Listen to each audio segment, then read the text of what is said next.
Hello दोस्तों, स्वागत करते हैं आपका अपने YouTube channel DC math classes में। तो शुरू करते हैं आज की वीडियो।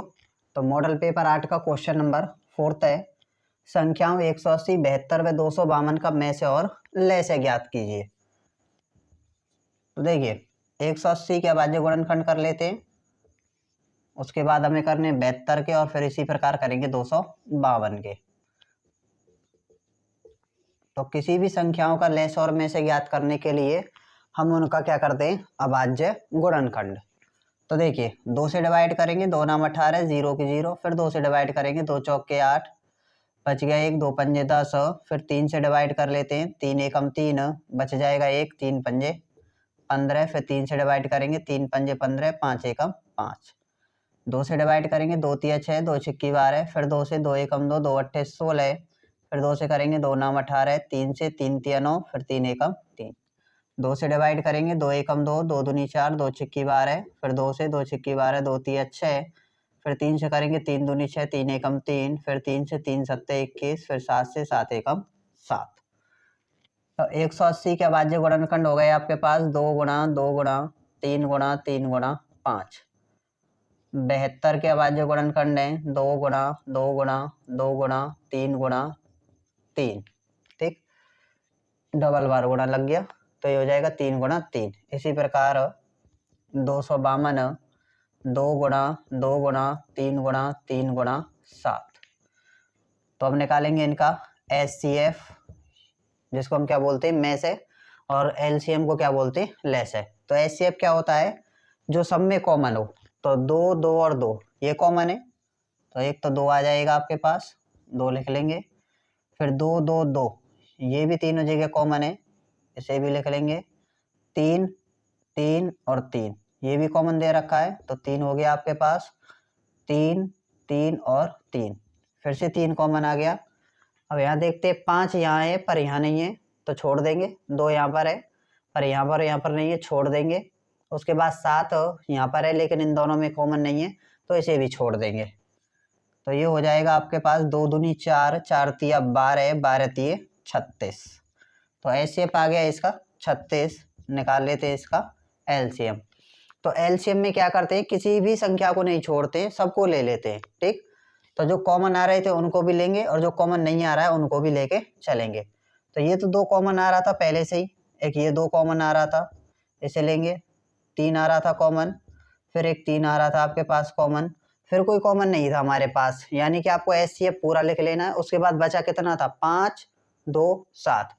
इन बचे कुचे को भी लिख देते हैं, 2 5 और 7 को। ठीक है, तो इनका गुणा कर देंगे। 2 दूनी 4, 4 तिया 12, 12 तिये 36, 36 दूनी 72, गुणा 7 5 35।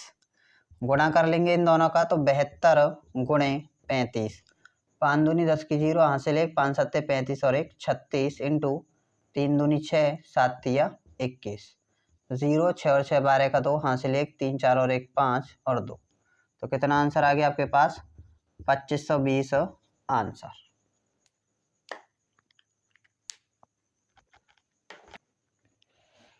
क्वेश्चन नंबर 5 है, द्विघात बहुपद f(x) बराबर 3x² माइनस के x माइनस 4 के शून्य ज्ञात करने हैं आपको, और शून्यकों का योग तथा इसका गुणनफल भी ज्ञात कीजिए।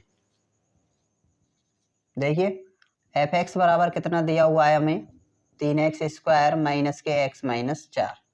तो इसके शून्य ज्ञात करने के लिए क्या करेंगे, पहले पद का और तीसरे पद का गुणा करेंगे, तो 3 चौक 12 x² आएगा, और बीच वाले पद को 2 भागों में ऐसे तोड़ेंगे कि गुणा करने पर 12x² और जोड़ने घटाने पर कितना आना चाहिए, माइनस के x।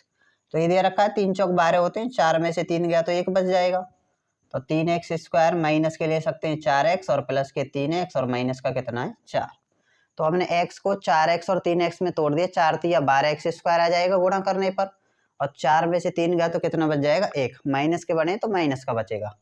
इन दोनों में से और इन दोनों में से कॉमन निकाल लेते हैं। तो इन दोनों में से कॉमन कितना आ रहा है, केवल x। तो ये बच जाएगा यहाँ 3x माइनस 4, x बाहर आ गया तो माइनस के 4। इन दोनों में से कॉमन कितना है, कुछ भी नहीं है, तो जहाँ कुछ भी कॉमन नहीं होता वहाँ एक कॉमन निकाल लेते हैं। तो क्या बचेगा, 3x माइनस के 4। दोनों कोष्टक सेम है तो कॉमन आ जाएगा 3x माइनस 4, यहाँ से ये कॉमन आ गया, क्या बचेगा केवल x, यहाँ से ये कॉमन आ गया, क्या बचेगा केवल प्लस का 1। तो शून्य को निकालने के लिए शर्त क्या होती है, चूंकि एफ एक्स बराबर या पी एक्स बराबर 0। तो एफ एक्स की वैल्यू कितनी है, 3x माइनस 4 और x प्लस 1 रखेंगे। 3x माइनस 4 और x प्लस 1 बराबर 0। इन दोनों के बराबर में क्या दे रखा है आपको, 0। तो दोनों को अलग अलग 0 के बराबर कर देंगे। चूंकि 3x माइनस 4 बराबर 0, तो 3x माइनस के उधर ले जाएंगे प्लस के, 3 गुणा में किस में आ जाएगा, भाग में। तो x बराबर कितना आ गया, 4/3। इसी प्रकार इसके लिए करेंगे, चूंकि x प्लस 1 बराबर 0, तो प्लस का 1 है उधर ले जाएंगे, माइनस का 1 हो जाएगा। तो x बराबर कितना आ गया, माइनस का 1 आंसर। ठीक है, तो ये इसके दो शून्य आ गए। हमें क्या ज्ञात करना है, शून्यकों का योग और गुणनफल। मैंने इसे मान लिया अल्फा और इसे मान लिया बीटा। तो शून्यकों का योग किससे लिखते हैं, अल्फा प्लस बीटा से। तो अल्फा का वैल्यू 4/3 पुट कर देंगे, प्लस बीटा का मान माइनस का 1। तो 4/3 प्लस माइनस माइनस 1, 3 एकम 3, मिश्र भिन्न को साधारण भिन्न में बदलेंगे। तो 3 एकम 3, 4 में से 3 गया तो 1 बटे में आ जाएगा 3। तो आपका शून्यकों का योग कितना आ गया, 1/3। अब निकालना है हमें गुणनफल। गुणनफल किससे लिखते हैं, अल्फा इंटू बीटा। तो अल्फा इंटू बीटा, अल्फा की वैल्यू 4/3 इंटू बीटा की वैल्यू कितनी है, माइनस का 1। गुणा करेंगे तो कितना आएगा, माइनस के 4/3 आंसर। क्वेश्चन नंबर 6 है, एक क्रिकेट टीम के कोच ने 7 बल्ले तथा 6 गेंद 3,800 रुपये में खरीदे, तथा बाद में उसने 3 बल्ले तथा 5 गेंद 1,750 रुपये में खरीदी। आपको प्रत्येक बल्ले और प्रत्येक गेंद का क्या ज्ञात करना है, मूल्य ज्ञात करना है। तो देखिए मान लेते हैं, और देखिए उसने कहा था कि 7 बल्ले और 6 गेंद दोनों का टोटल मिला के 3800 रुपये में खरीदा है। अब हमें क्या पता कि एक बल्ले कितने का है और 6 गेंदों में से एक गेंद कितने की। यदि मान के चलो एक गेंद 10 रुपये की होती तो हम निकाल लेते 6 गेंद 60 रुपये की हो गई। इसी प्रकार यदि एक बल्ला होता आपका 100 रुपये का, तो 7 बल्ले 700 रुपये के, उन दोनों को जोड़ के तब हम टोटल निकालते। तो सबसे पहले हमें एक का मानना पड़ेगा। मान लेते हैं, माना एक बल्ले का मूल्य बराबर x रुपये तथा एक गेंद का मूल्य बराबर y रुपये। तो यहाँ लिखेंगे प्रश्नानुसार, जब एक गेंद x रुपये की है, तो एक बल्ला x रुपये का है, तो 7 बल्ले कितने हो जाएंगे, 7x रुपये के। और एक गेंद y रुपये की है, तो 6 गेंद कितने की हो जाएंगी, 6y रुपये की। और दोनों को टोटल मिला के कितने में खरीदा जा रहा है, 3800 में। तो कुल के लिए प्लस लगाएंगे तो ये हो जाएगा आपका 7x प्लस 6y बराबर 3800। समीकरण नंबर 1। ये प्रथम शर्त हो गई। दूसरी शर्त में क्या दिया है, 3 बल्ले, तो 3 बल्ले के लिए 3x प्लस 5 गेंद है तो 5y बराबर कितना हो जाएगा, 1750। समीकरण number 2।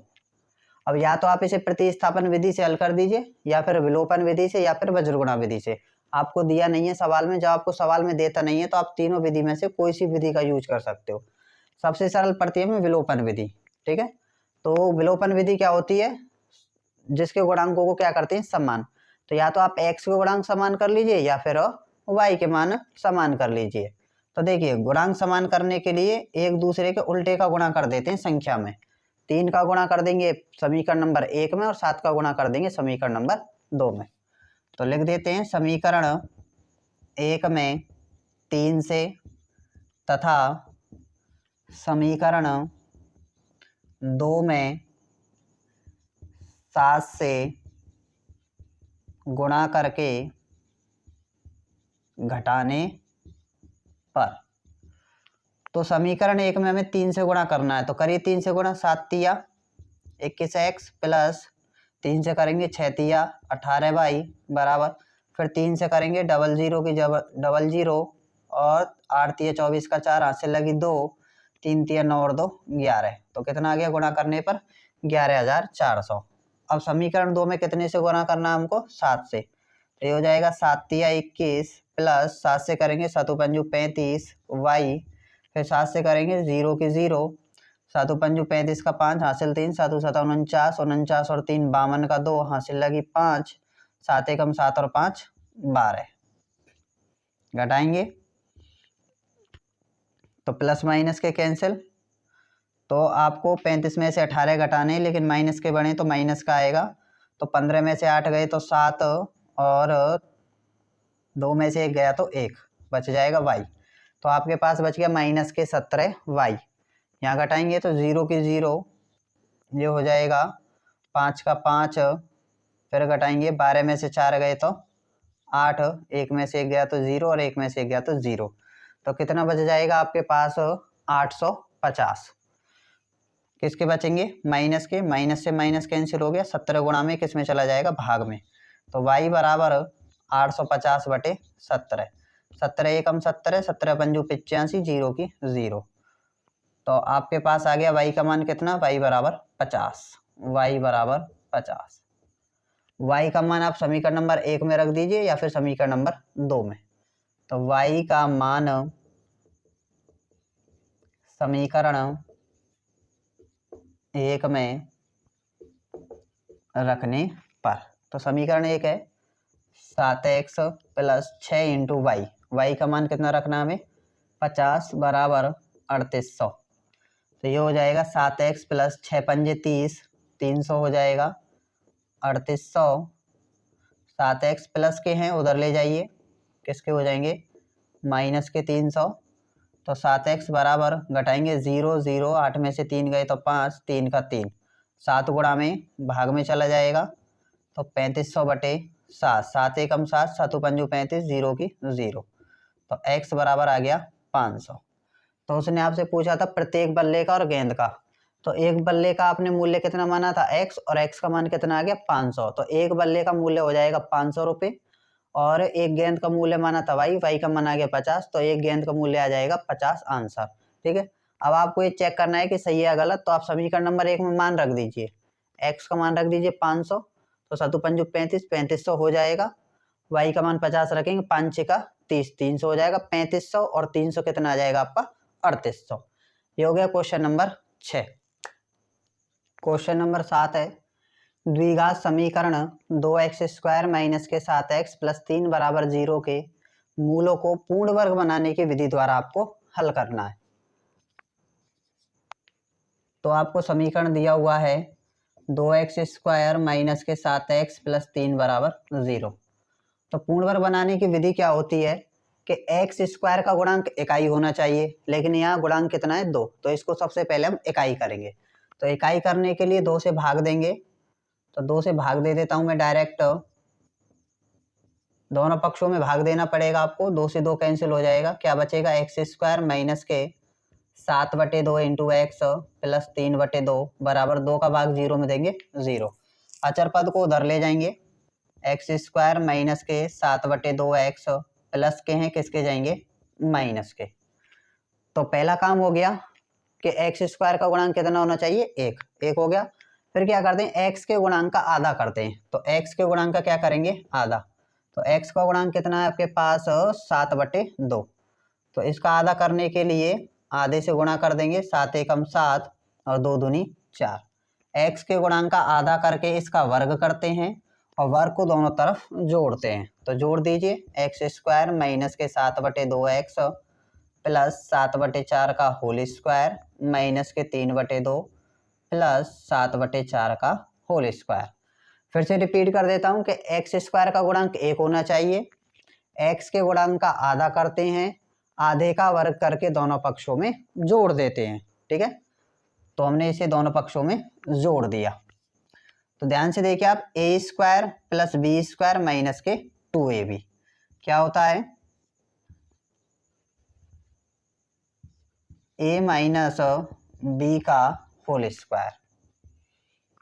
a² plus b² minus के 2ab क्या होता है? a माइनस b का होल स्क्वायर।